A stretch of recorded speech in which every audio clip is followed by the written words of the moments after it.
चेतना की कितनी अवस्थाएं हैं? तो दोस्तों, चेतना की 4 अवस्थाएं हैं। सबसे पहले तो जागृत अवस्था, दूसरी अवस्था है जिसे हम कहते हैं स्वप्नावस्था, तीसरी अवस्था सुषुप्त अवस्था है, चौथी अवस्था है जिसे हम तुरीय अवस्था कहते हैं। समाधि में हम कैसे रहते हैं, किस अवस्था में जाते हैं? तुरीय अवस्था, ये है समाधि की अवस्था। इसमें आपको बेहोशी नहीं रहती है, इसमें होश रहता है और समयातीत है, समय का आभास नहीं है और निर्विचार अवस्था है कि आप निराकार को देखें या अंतराकाश को देखें, देखते जाएं, देखते जाएं, देखते जाएं और फिर उसमें देखते देखते लीन हो जाए। तो ये लीन होना जो है वो है ध्यान की अवस्था होता है। तो इस तरह से ये समाधि की अवस्था होती है।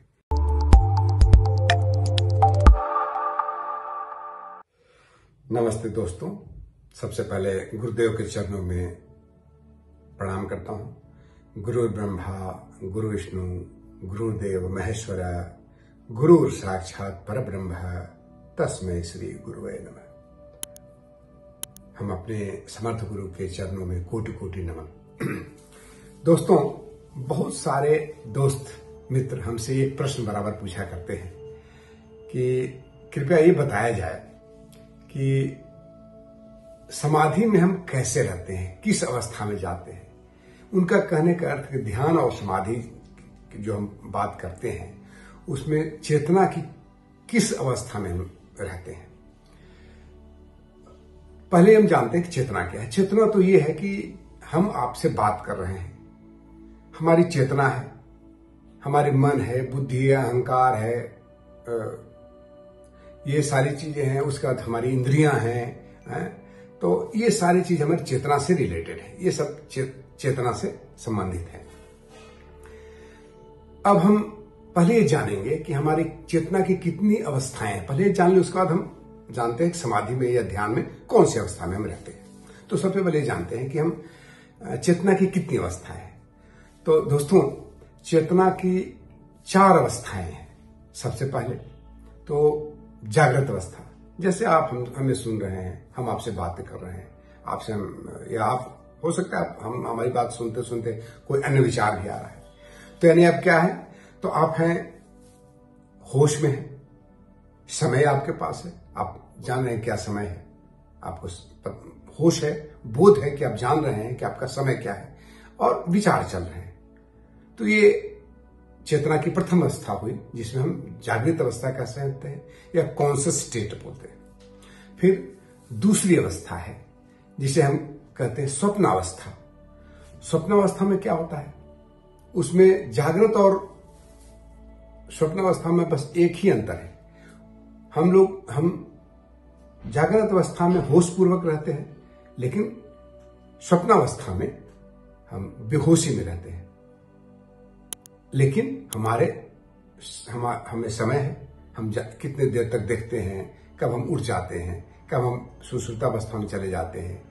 समय का ज्ञान अंदर अंदर रहता है।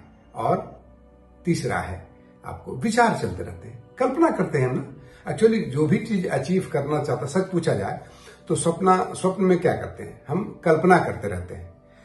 ये भी आप जो चीज दिन में अचीव करना चाहते हैं या करना नहीं किए या जीवन में कभी भी चाहे होंगे, उसको आप कल्पना के द्वारा स्वप्न में पूरा होते देखते हैं। कभी कभी हम दिवा स्वप्न भी देखते हैं। विजुअलाइजेशन जब हम करते हैं, जब हम कोई भी चीज का विजुअलाइज करते हैं तो कल्पना ही तो करते हैं। तो हम उसे हम स्वप्नावस्था में हम रहते हैं उस समय। और उस समय एक और रहती है कि हम बेहोशी में रहते हैं, तो इसे हम स्वप्नावस्था कहते हैं। अब तीसरी अवस्था सुषुप्त अवस्था है। सुषुप्त अवस्था में हम होश में नहीं जाते हैं, हमारी होश तो नहीं ही रहती है, उसका समय रहता है केवल, क्योंकि हम एक समय के बाद स्वयं उठ जाते हैं, जग जाते हैं। और तीसरा है कि हम निर्विचार रहते हैं, उसमें भी कोई विचार नहीं चलता है। यानी बेहोशी है, समय है, लेकिन हम निर्विचार अवस्था में आते हैं। इसीलिए जब भी आप सो कर उठते हैं, जब डीप स्लीप हो जाता है, तो उस समय आप बोलते हैं या कहते हैं कि आज ऐसा सोए कि बेहोश हो गए, यानी कुछ भी हमको पता नहीं था, कुछ हम याद भी नहीं आता है, बिल्कुल ही आप सोए हुए हैं, उसमें आप स्वप्नावस्था में न रह करके आप सुसुप्तावस्था में रहते हैं। एक चौथी अवस्था है जिसे हम तुरीयावस्था कहते हैं। तुरीयावस्था ये है समाधि की अवस्था। इसमें क्या होता है, इसमें आपको बेहोशी नहीं रहती है, इसमें होश रहता है और समयातीत है, समय का आभास नहीं है और निर्विचार अवस्था है। अब ये अवस्था कैसे प्राप्त होता है? जब भी आपको जो ध्यान कराया जाता है या समाधि में ले जाया जाता है तो आपको ये कहा जाता है कि आप निराकार को देखें या अंतराकाश को देखें, देखते जाएं, देखते जाएं, देखते जाएं और फिर उसमें देखते देखते लीन हो जाए। तो ये लीन होना जो है वो है ध्यान की अवस्था होता है। और जब हम उससे भी एक स्टेप आगे बढ़ जाते हैं, यानी ध्येयाकार हो जाते हैं, मैं या जो व्यक्ति जगा हुआ है वो बिल्कुल सो जाता है, परंतु होश कायम रहता है, उसका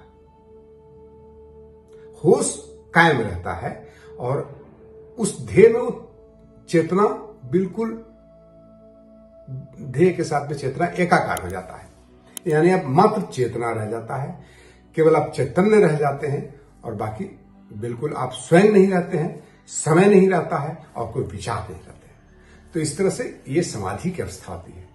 तो जब हम इस अवस्था में जाते हैं तो हमें आखिर में आपको इंस्ट्रक्शन दिया जाता है कि आप अपने हाथों को हिलाएं, पैरों को हिलाएं, इस तरह से आपको इंस्ट्रक्शन दिया जाता है। धीरे धीरे आप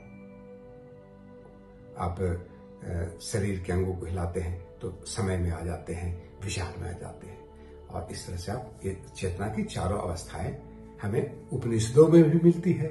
यही चारों अवस्थाएं हमें तरह तरह की जितने पुस्तकें आप पढ़िएगा सब ये चारों अवस्था, महर्षि पतंजलि ने भी जब समाधि की बात की है तो उसमें धारणा, ध्यान और समाधि की बात की है। तो धारणा, ध्यान और समाधि में अंतर, ध्यान और समाधि में क्या अंतर है? जब हम ध्यान में रहते हैं तो समयातीत नहीं रहते हैं, लेकिन इसमें जब हम जाते हैं समाधि में तो समयातीत हो जाता है। तो इस तरह से हम लोग इस विषय को समझ पाए। तो दोस्तों, यदि आपको इसमें कोई कंफ्यूजन होगा तो जरूर हमें कमेंट में अपना प्रश्न लिखिएगा और हमारे इस चैनल को जरूर सब्सक्राइब करें। और आपके प्रश्नों को जवाब देने में मुझे अच्छा लगता है, मैं भी जानकारी लेता हूँ, मैं स्वयं इसके विषय में अध्ययन किया हूँ। तो आप हमें जरूर प्रश्नों के द्वारा हमें थोड़ा और एनलाइटन करें। तो बस धन्यवाद, जय हिंद।